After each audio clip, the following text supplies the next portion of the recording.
Saudara, Pekan Olahraga Nasional PON ke-21 Aceh Sumut digelar di tengah persiapan yang belum seluruhnya rampung.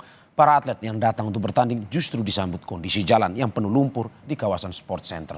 Hingga kini penyelesaian akses menuju lokasi tanding masih terus dilakukan.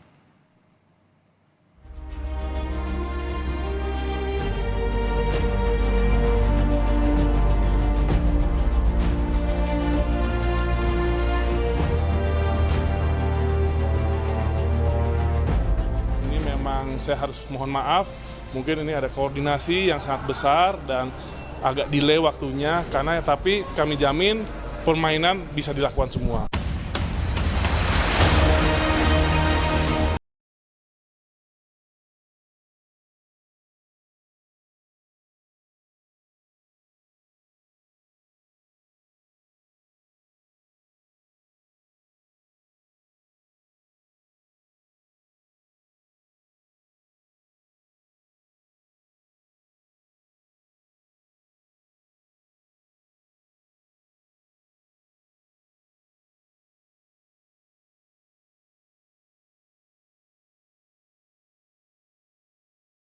Di luar lokasi bertanding yang masih belum selesai. Di bagian dalam bangunan, pembangunan juga belum sepenuhnya selesai. Semisal bagian lantai menuju lapangan yang belum dikeramik. Hingga kini, penyelesaian akses menuju lokasi dan bangunan bagian luar masih berlangsung, seperti pemasangan paving block halaman venue. Kita lihat nih sekarang untuk venue sudah bisa siap layak tanding dan atlet pun sudah siap untuk melaksanakan bertanding. Kemudian diisukan akses nggak bisa masuk, kita lihat karena orang sudah bisa masuk ke dalam dan jalan pun sudah baik seperti yang kita bayangkan semula, ya kan? Dan sudah siap semuanya untuk bertanding dan panitia pun sudah siap semuanya. Untuk kendala lain ada nggak Pak? Sampai sekarang belum ada karena ini namanya baru pertama kita lakukan, itu biasa. Tapi nanti sudah kedua, ketiga, keempat selanjutnya mungkin sudah biasa. Ketua PB PON sekaligus PJ Gubernur Sumatera Utara Fatoni menyebut bahwa lokasi dalam video yang viral di media sosial merupakan arena di belakang venue yang memang belum selesai dikerjakan.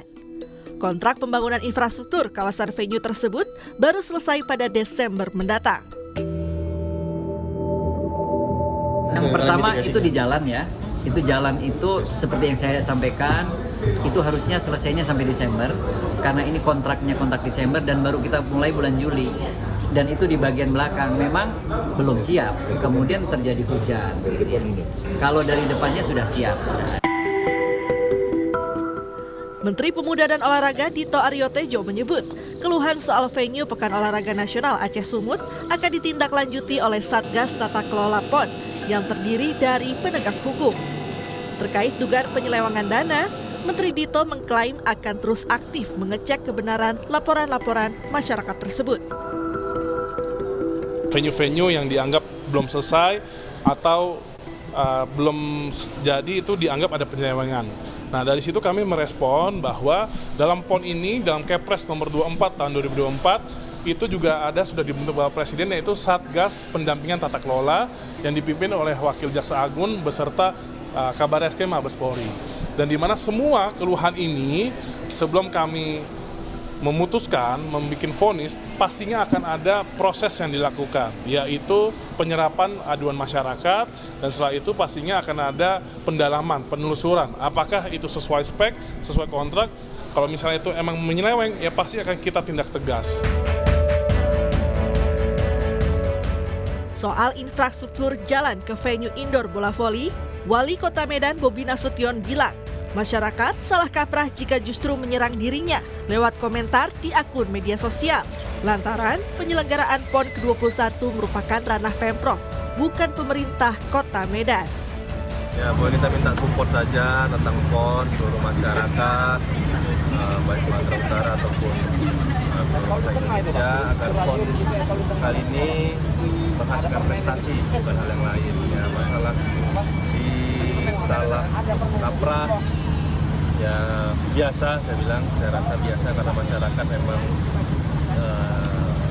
belum begitu memahami tupoksi yang provinsi atau yang kota itu aja. Gelaran Pekan Olahraga Nasional PON ke-21 Aceh Sumut dimulai sejak tanggal 8 hingga 20 September mendatang.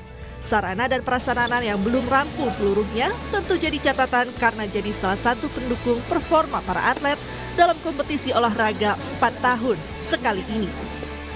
Tim Liputan, Kompas TV.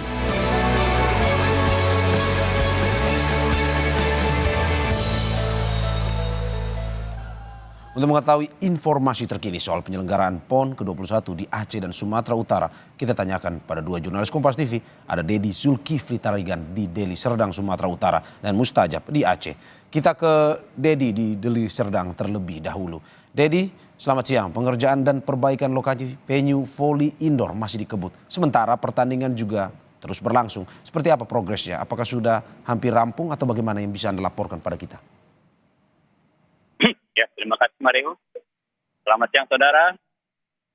Sampai hari ini proses pembangunan terutama jalan utama menuju venue volley indoor terus dikerjakan oleh pihak PUPR sendiri. Proses ini memang sangat penting mengingat jalan ini merupakan akses utama baik para atlet maupun juga para ofisial untuk bisa memasuki gedung. Selain jalan yang memang belum bagus, di samping itu juga beberapa bagian dari gedung, terutama di sampingnya juga belum seluruhnya rampung. Hingga saat ini juga beberapa kendaraan belum bisa dapat diparkirkan untuk di depan venue karena tanah masih dalam proses pemadatan. Untuk dilihat kondisinya saat ini yang masih dalam kondisi tanah dan belum ada pemadatan dengan batu, diperkirakan mungkin butuh waktu beberapa hari lagi. Dari pihak penyelenggara sendiri terus berupaya melakukan pelaksanaan pekerjaan bagian luar dari venue untuk memudahkan para atlet maupun ofisial untuk melakukan pertandingan di dalam. Sementara itu di bagian dalam dari venue volley sendiri perlahan-lahan sudah mulai ada dibagusin, namun sampai tadi saya masukin juga bagian dalam keramik juga belum. Kemudian yang saya saksikan juga bagian atas untuk para penonton juga masih banyak belum terdapat kursi plastik.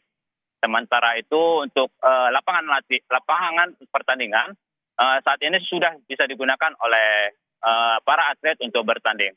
Mario. Ya, Dedi, selain venue volley, bagaimana dengan lokasi venue lainnya? Apakah masih ada venue yang juga hingga saat ini masih belum rampung atau bagaimana? Ya, untuk venue lainnya sebenarnya kalau untuk pembangunan vital macam jalan menuju gedung itu sebenarnya sudah tidak ada lagi, hanya mungkin tinggal perapian karena beberapa venue kayak di bagian venue Stadion Madia untuk atletik hanya tinggal sedikit saja, tapi itu sudah sangat baik karena beberapa gedung sudah bisa digunakan untuk ofisial maupun pelatih, bahkan akses sangat mudah langsung di depan gedung atletik. Sementara yang lainnya tidak terlalu parah, dan yang memang sangat parah adalah volley ini karena memang hanya untuk jalan saja itu sangat susah. Belum lagi kita melihat bagian dalam. Mario. Ya, dari Sumatera Utara kita bergeser ke Aceh. Di Aceh sudah ada Mustajab. Selamat siang Mustajab, apa saja yang dikeluhkan dari para atlet PON? Apakah sudah ada tanggapan dari otoritas tempat atau bagaimana? Ya, Mario dan juga saudara, memang betul beberapa informasi yang beredar di media sosial dan juga tanggapan masyarakat, terutama juga para atlet dan official kontingen yang mereka selama ini tidak mengeluhkan venue pertandingan, tapi masalah konsumsi yang kemudian viral dan muncul di publik.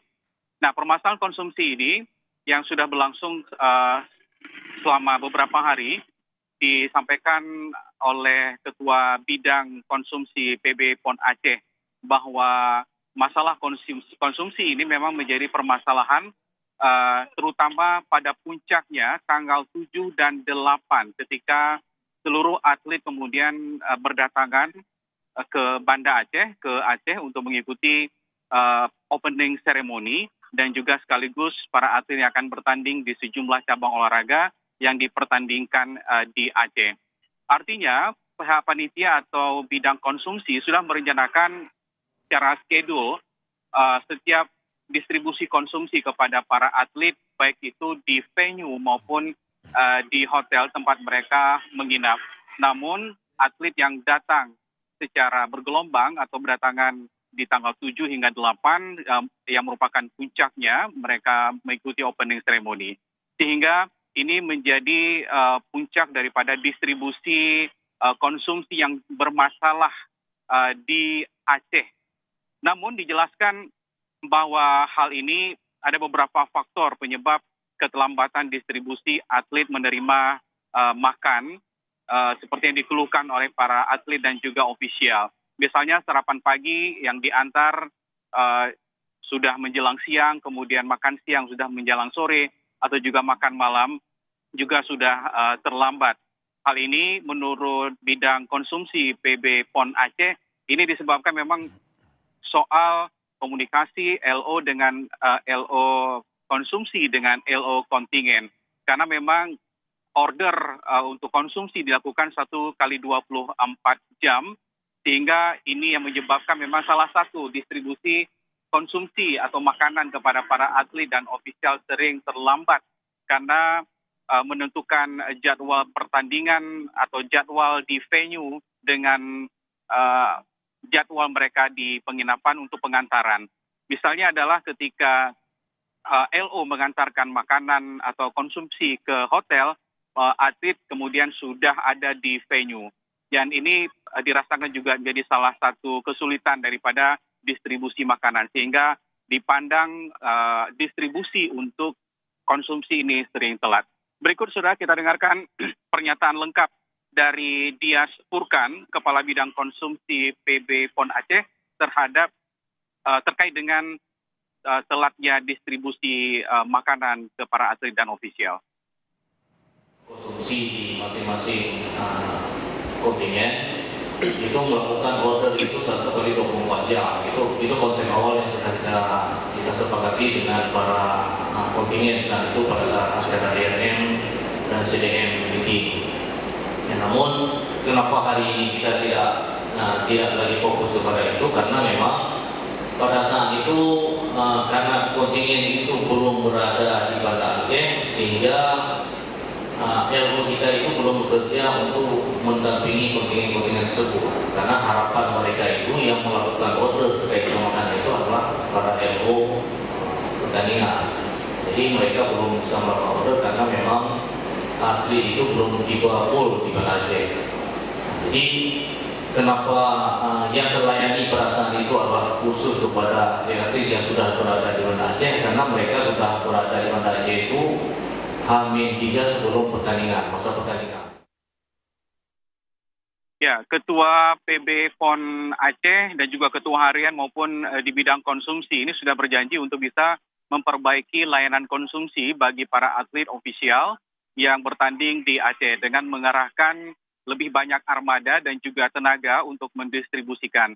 Kemudian juga menguatkan koordinasi antara LO konsumsi dengan kontingen supaya mendapatkan jadwal yang pasti terhadap seluruh para atlet dan juga kontingen yang berada baik di penginapan maupun di venue-venue di 3 kali konsumsi mereka baik di pagi, siang maupun juga malam, Mario. Masih bermasalah, tetapi mustajab jika tadi di Sumatera Utara ada venue yang masih belum siap, bagaimana dengan kondisi venue di Aceh? Apakah sudah layak untuk gelaran PON atau apa yang bisa Anda informasikan pada kita? Ya, pantauan kami di venue yang ada di Aceh, wilayah Aceh, PON 21 Aceh Sumut wilayah Aceh, semuanya sudah mumpuni untuk digunakan untuk seluruh cabang olahraga. Nah, di Aceh ini ada 33 cabang olahraga yang dipertandingkan dan tersebar di 10 kabupaten kota yang ada di Aceh. Terbanyak memang ada di Kompleks Stadion Harapan Bangsa di Kota Banda Aceh. Di sini ada sekitar 8 cabang olahraga yang dipertandingkan. Nah, kompleks ini menjadi kompleks utama venue-venue pertandingan yang diselenggarakan. Dan hingga saat ini memang pantauan kami, baik itu dari panitia PB PON Aceh maupun juga masyarakat dan juga para atlet yang menyampaikan bahwa tidak ada kondisi yang tidak mengenakan dari venue-venue yang ada. Artinya venue-venue yang ada di Aceh untuk penyelenggaraan PON ini sudah seluruhnya digunakan, baik itu juga dengan infrastruktur. Walaupun ada beberapa misalnya adalah seperti sidak Ketua Harian PB PON Aceh terkait dengan keluhan daripada atlet dan juga ofisial, misalnya ada di venue yang outdoor, seperti ketersediaan air bersih untuk toilet maupun juga untuk sholat atau kebutuhan lain. Tapi ini gerak cepat dari PB PON Aceh untuk menyelesaikan masalah ini segera. Tapi untuk seluruhnya persiapan atau venue-venue yang sudah digunakan ada di 10 kabupaten kota ini, ada 33 cabang olahraga yang dipertandingkan di Aceh dan semuanya sudah berjalan. Bahkan beberapa pertandingan juga sudah selesai digunakan dan seluruh bangunan baik itu venue yang dibangun baru maupun venue yang direhab dan seluruhnya 33 cabang olahraga, 33 venue semuanya sudah mumpuni dan sudah digunakan oleh para atlet berlaga di PON 21 Aceh Sumut tahun 2024 wilayah Aceh ini, Mario. Ya, terima kasih Mustajab atas laporannya dari Aceh dan juga sebelumnya ada Dedi Zulkifli Tarigan, laporannya dari Sumatera Utara. Selamat bertugas rekan-rekan.